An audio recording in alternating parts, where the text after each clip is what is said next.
right, so obviously this isn't exactly news to us or anyone that follows boxing, but it has been officially confirmed today that Anthony Joshua will fight Alexander Povetkin September 22nd, Wembley Stadium, and I'm going to be there. I don't know why I just tried to sing there, but I'm going to be there, uber excited. There is a press conference on Wednesday.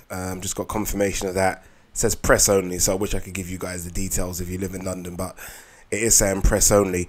It's uber exclusive as well. I mean, it's not just a case of you turn up and say your name. You have to literally, they sent me a link. You have to fill that link in, and then you get confirmation of it. So they are super strict with when it comes to Anthony Joshua, and I guess I can't blame them, because the last few press conferences I've been for Anthony Joshua have been packed.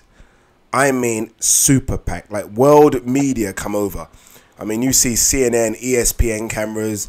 It is a bit crazy, and obviously those sort of companies have stations in the UK, I know, but it's still, I remember when it first started out, it was literally just YouTubers and vloggers and a couple of others. Now it literally is the world media that covers him, so it's going to be packed. I'm probably going to get shut down for this and shot down and whatever, but I'm not upset about Joshua versus Povetkin.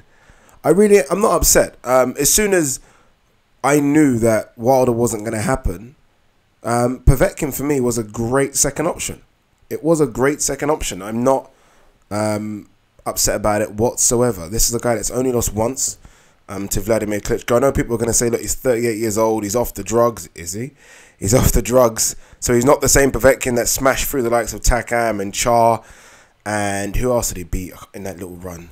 Can't remember. But there's a few, I think there's like 4 or 5 guys that he beat in that run when he was on the juice.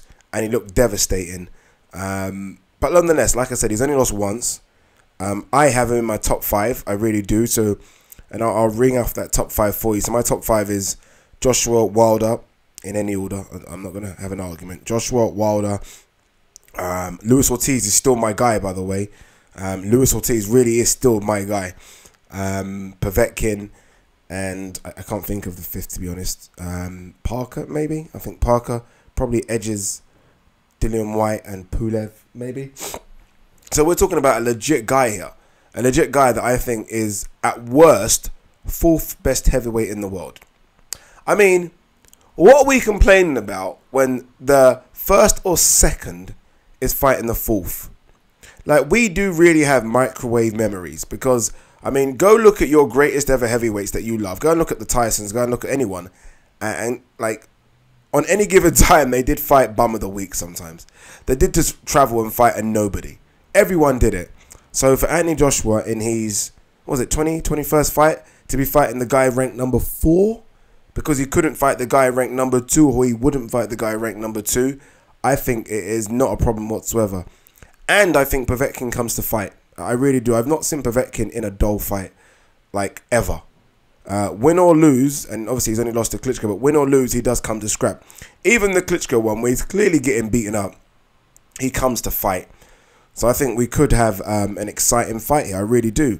I don't think he's going to stand off like Parker. He's better than Takam. So whereas Takam didn't stand off, I think when Takam got in close, he didn't really know what to do. You know, we're talking Alexander Povetkin here. We're talking about Olympic gold medalist. So he can box. He can brawl. And I think it really is going to be a competitive fight. I really do. And for a number of reasons, I still think Anthony Joshua has a lot to work on. I think that Anthony Joshua that fought Parker will beat Povetkin. But the Anthony Joshua that fought Klitschko and fights before that leaves himself wide open. And, mate, those Povetkin hooks and punches to the body, they can do some damage. Any heavyweight can knock out any heavyweight. But I think the Parker that fought Wilder, but the Joshua that fought Parker is a bit more conservative, uses his jab a bit, kind of keeps his distance and range. And I think that Joshua convincingly beats Povetkin. But again, I think it's a great fight.